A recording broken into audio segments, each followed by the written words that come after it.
warahmatullahi wabarakatuh. Waalaikumsalam warahmatullahi wabarakatuh. Selamat siang. Terima kasih buat Pak Alan dan teman-teman buat waktunya. Izinkan saya selaku kelompok kelima atau kelompok terakhir melakukan presentasi tentang industri operasional model transportasi. Sebelumnya perkenalkan kelompok kami. Yang pertama ada Syahdan Al-Faruq, lalu Tiara Febriani, Bintang Salman Al-Farizi, dan saya sendiri Zelinda Nisa Putri dan Rahmat Ardiansyah.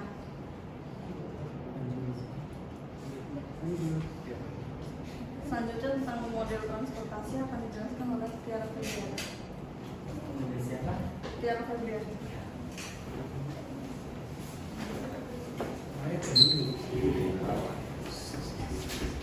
Jadi model transportasi, metode transportasi merupakan suatu metode yang digunakan untuk memilih jalur pengiriman atau distribusi sejumlah barang atau produk yang sama dari lokasi sumber barang atau yang disebut supply menuju lokasi kemana barang tersebut akan dikirimkan atau demand dengan biaya sekecil mungkin atau minimum cost.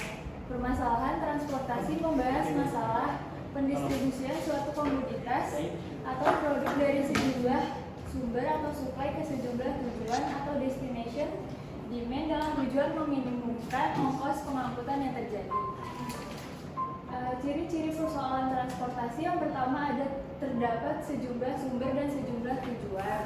Yang kedua ada kuantitas sumber dan tujuan besarnya tertentu. Yang ketiga jumlah pengiriman komoditas sesuai kapasitas sumber dan tujuan. Yang keempat biaya yang terjadi besarnya tertentu. Selanjutnya metode penyelesaian masalah transportasi. Ada metode penyelesaian awal yaitu metode pokok kiri atas atau metode barat laut yang disebut North-West Corner atau NWC. Yang kedua, metode biaya terkecil atau least cost. Yang ketiga atau metode Vogel Approximation Method atau VAM. Yang kedua, metode penyelesaian akhir atau optimal. Ada metode stepping stone. Contoh soalnya, sebuah perusahaan memproduksi suatu produk yang akan mengirimkan hasil produksinya kepada konsumen ditandai dengan huruf PQR, di mana perusahaan tersebut memiliki 3 pabrik. Ada pabrik A, pabrik B, dengan pabrik C. Berikut masing-masing kapasitas produk secara berurutan sebesar 90, 60, dan 50. Sedangkan untuk memenuhi kebutuhan konsumen sebesar 50, 110, dan 40. Adapun ongkos untuk setiap perpindahan dari pabrik menuju lokasi konsumen adalah untuk pabrik A baris P 20, pabrik B baris P ada 15, pabrik C 25, pabrik A baris Q 5, pabrik B baris I 20, yang C 10, R 8, pabrik B nya 10, pabrik C nya 19. Selanjutnya akan dijelaskan oleh Syahdan.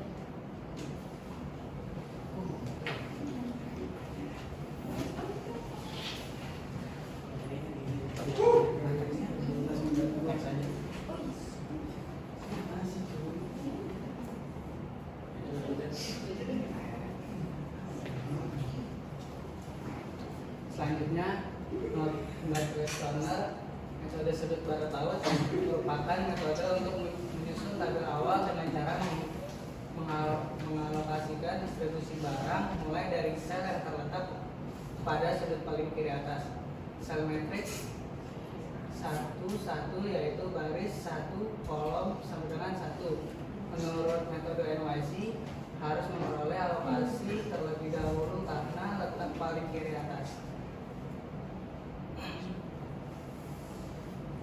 Nah, untuk contohnya metode NYC, gudang pabrik A, B, C, B, C, pabrik B, R, dan supply. Nah, untuk yang pertama, metode NYC itu dikerjakan dari paling kiri pojok atas. Nah, untuk yang pertama,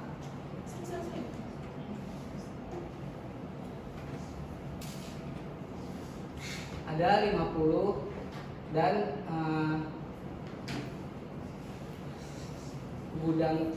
gudang P-nya dong.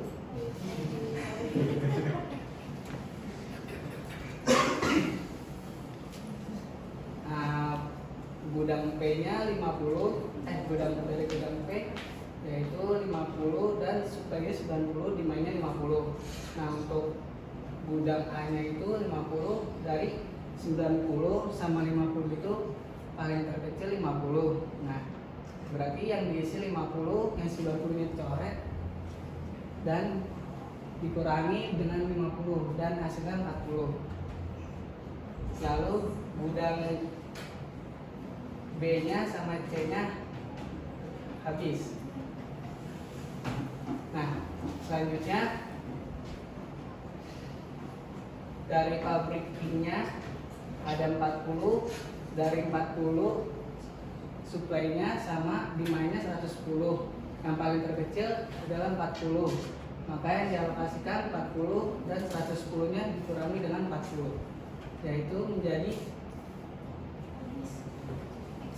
70. Nah, berarti selanjutnya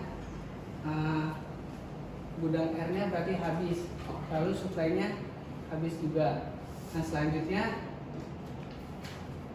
dari supply 60 dan demand 70, yang paling terkecil adalah 60, berarti dialokasikan 60 dan 70-nya dikurangi 60, berarti sisa 10. Nah, selanjutnya untuk di gudang R-nya habis. Nah, selanjutnya dari 50 sama 10, paling terkecil demand-nya 10, berarti dialokasikan 10 dan 50-nya dikurangi 10 sama dengan 40. Selanjutnya dari supply dan demand jumlahnya sama. Nah, dialokasikan 40, lalu dicoret, lalu habis. Nah, dan jumlahnya 50 dikali 20 ditambah 90 dikali 5 ditambah 60 dikali 20 ditambah 10 kali 10 ditambah 40 dikali 19, dan totalnya 3260. Selanjutnya akan dijelaskan oleh penjelasan Syadan itu bagus ya. Jadi kalau yang kemarin-kemarin kan langsung otomatis ya, jadi kalau Syadan tadi secara manual ya, bagus, punya kelebihan masing-masingnya. Selanjutnya saya akan menjelaskan tentang least cost. Least cost atau metode biaya terkecil prinsipnya adalah pemberian prioritas pengalokasian pada tempat yang mempunyai satuan ongkos terkecil. Jika ongkos terkecil lebih dari 1, pilih secara acak atau sembarang. Silang baris atau kolom yang dipenuhi seperti metode sudut barat laut. Jika baik kolom maupun baris dipenuhi secara berbarengan dengan satu yang disilang. Ulangi cara di atas sampai semua baris dan kolom tersilang. Dari contoh soal metode sudut barat laut, bagaimana jika diselesaikan dengan metode biaya terkecil? Selanjutnya metode perhitungan LC akan dijelaskan oleh Julia.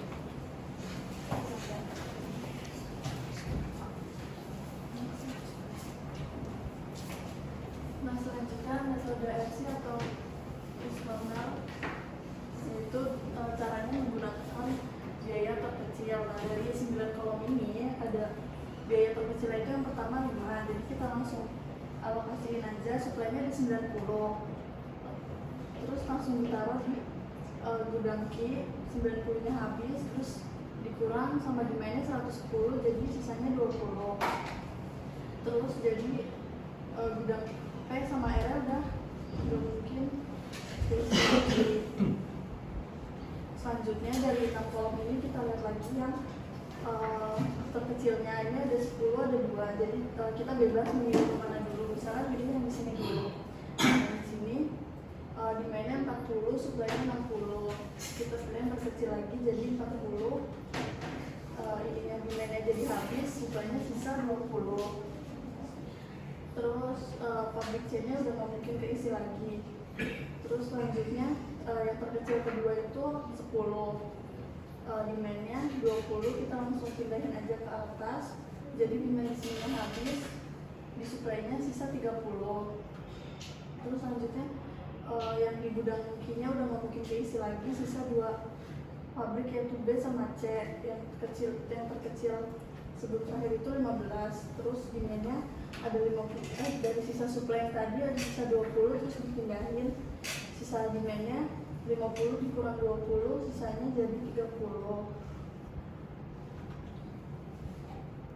Terus yang terakhir 25, demandnya 30, tinggal dipindahin aja. Terus udah habis. Nah, total biayanya jadi 90 dikali 5 ditambah 20 dikali 15, terus ditambah 40 kali 10 ditambah 30 kali 25, terus ditambah 20 kali 10, jadi sama dengan 450 ditambah 300, terus ditambah 400 ditambah lagi 750 ditambah 200, jadi hasilnya 2100. Kalau yang tadi sebelum ke metode FAM, coba yang metode NYC-nya berapa? 3260. 3260. 3260. 3260. 260. Iya, oke. Nanti metode ini dipilih yang paling efektif ya. Baik, Pak. Oh, gimana kalian nanti jadi seorang HR di keuangan. HRD. Ya. Nah, selanjutnya metode FAM. Bagus ya penjelasannya ya. Siapa namanya? Zailinda. Zelinda. Selanjutnya Iya, Zailinda. Linda. Selanjutnya saya akan menjelaskan Fourier Approximation Method atau FAM. Metode FAM merupakan pengembangan dari metode-metode sebelumnya atau stepping stone dan modi. Perbedaannya terletak pada kemudahan, kecepatan, dan ketepatan perhitungan. Metode ini memberikan pemecahan awal yang lebih baik daripada metode sudut barat laut dan metode Riskos Horner karena hasilnya mendekati optimum. Metode perhitungan FAM akan dijelaskan oleh Rahmat.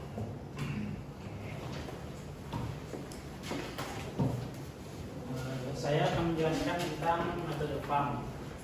Sebelum memulai kita harus mencari selisih baris terlebih dahulu dan selisih kolom.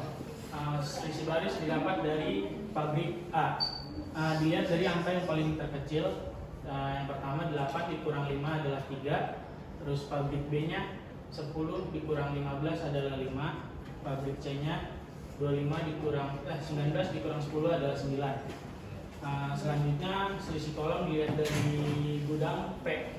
Gudang P-nya adalah 20 dikurang 15 adalah 5. 5 dikurang 10 adalah 5. 8 dikurang 10 adalah 2. Setelah itu kita mencari di antara selisih kolom dan selisih baris yang mana yang paling terbesar. Yang paling terbesar adalah ada di gudang C.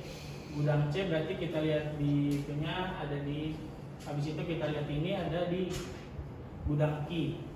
Gudang Q kita lihat yang paling terkecil adalah 10, berarti kita lihat demand-nya dan supply-nya yang paling terkecil 50, berarti 50 masuk ke situ, ini habis jadi ke ini gudang Q. Oh gitu. Nah ini gudang Q. Jadi berarti 50 dikurang 110 sisa 60. Selanjutnya kita berarti yang ini yang gudang C yang pabrik C sudah nggak bisa diisi. Selanjutnya kita mencari lagi selisih baris dan selisih kolom. Selanjutnya dari pabrik A ada 8 kurang 5 sama dengan 3, 10 kurang 15 5. Yang pabrik C udah nggak dilanjutin, lanjut ke gudang P. Gudang P 20 kurang 15 5, 5 kurang 20 15, 8 dikurang 10 2. Kita lihat lagi yang mana yang terbesar, ada di 15. 15 berarti pabrik A melayani gudang I.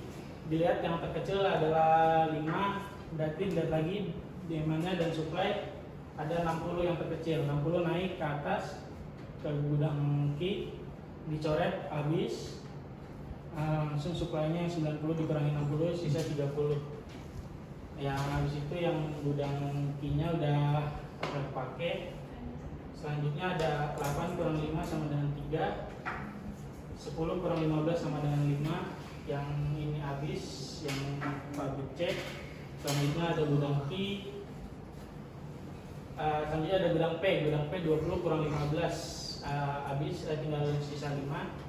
Setelah itu gudang Q habis. Gudang R 8 kurang 10 sama dengan 2.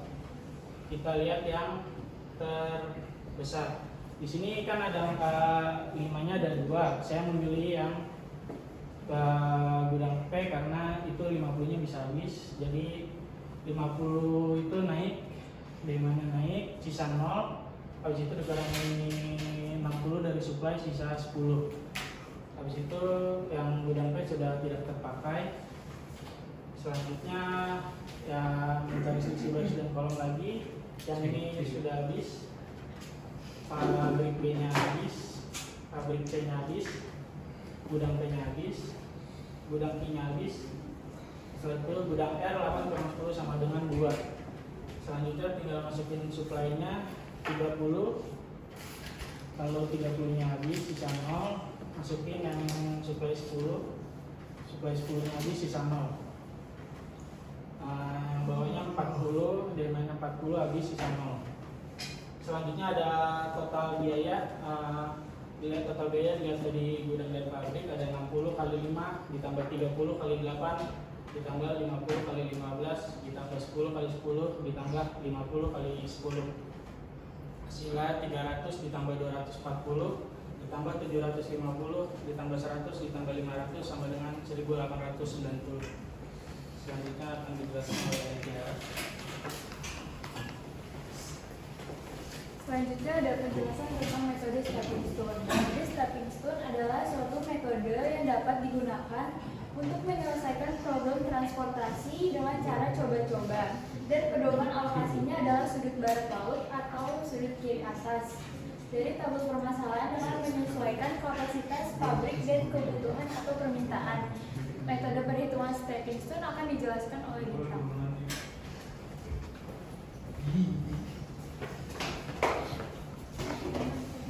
Assalamualaikum warahmatullahi wabarakatuh. Coba lanjut ini. Angka-angka.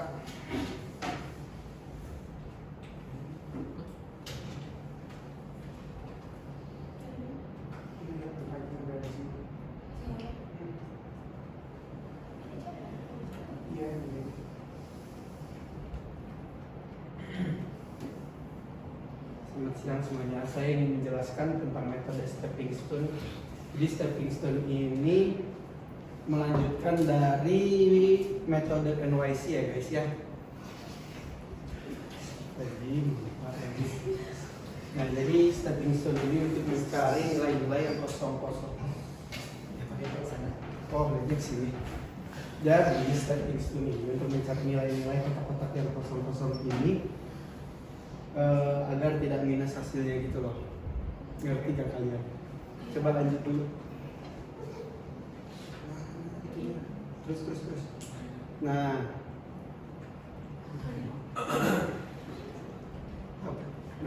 dengan cara seperti ini, caranya tuh mana ya jelasinnya?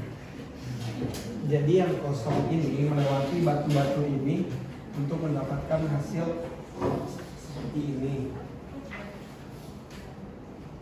Ngerti Pak? Gitu lah. Nah jadi seperti ini, jadi 8 yang di kotak ini ya, bukan yang di bawahnya. Jadi 8, ini plus, ini minus, ini plus, ini minus. Jadi 8 dikurang 5 ditambah 10 itu harusnya apa ya? Itu jadi minus nih. Ditambah 10 dan dikurang 19. Dan hasilnya jadi minus 6. Nah sama pun seperti yang BP pun sama terus. Nah BP pun sama seperti plus 15 dikurang minus 20 tambah plus 5 dan minus 20. Lanjut.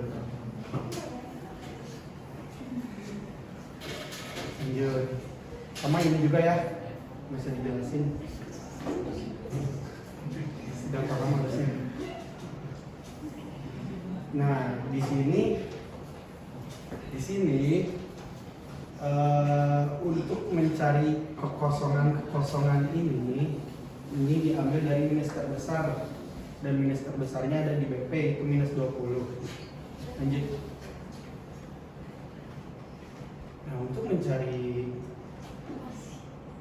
min banget ini. Nah, untuk mencari BP tadi enggak ada. Hapus dulu ini.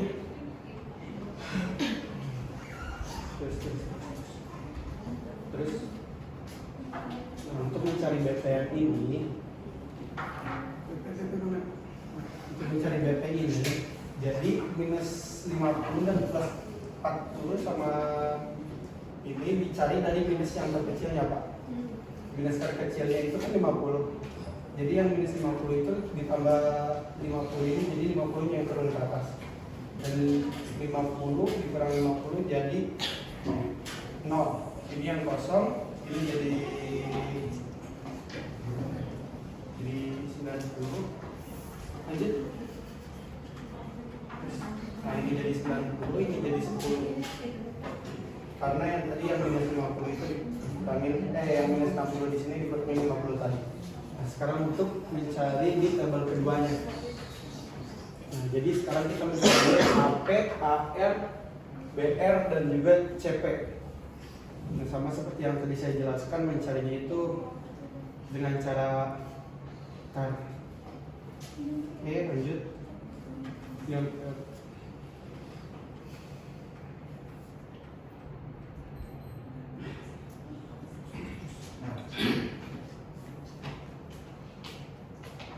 Nah, ternyata di penghitungan tadi masih ada yang minus, yaitu minus 19. Nah, sekarang mencari CP-nya itu kita cari lagi seperti tadi ya caranya ya guys ya. Ini minus 10 plus 10 sama minus 50. Nah, cari dari minus terkecilnya itu minus 10. Minus 10 ini dipindahin ke sini. Jadi ini yang minus 10, ini 0, dan ini jadi 20, dan ini jadi minus 40.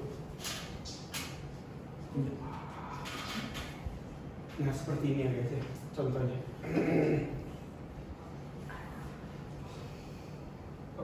Nah, sekarang kita mencarinya, jadi mencari AP, AR, BQ, dan juga CR.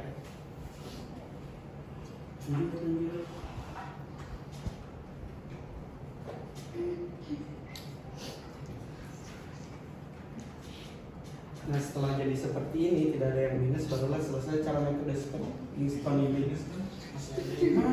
Oh, maaf saya tidak melihat. Ternyata masih ada minus 6 di sini ya. Wah, seri. Jadi kita mencari AR-nya lagi. Lanjut. Nah, mencari AR-nya seperti tadi yang saya sudah jelaskan ya. Yang tadi nggak ngerti, saya sudah menjelaskan berkali-kali. Sekarang jadi mencarinya AP, BQ, CP, dan juga CR. Nah,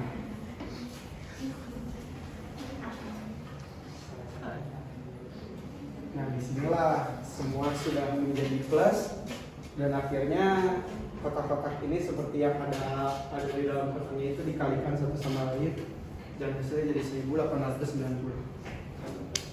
Terima kasih.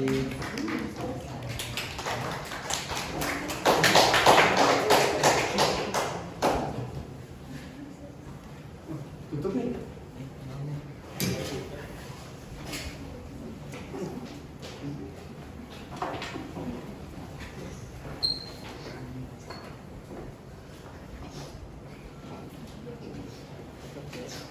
Dari kelompok kami, kurang lebihnya mohon maaf. Wabillahi taufiq wal hidayah. Wassalamualaikum warahmatullahi wabarakatuh.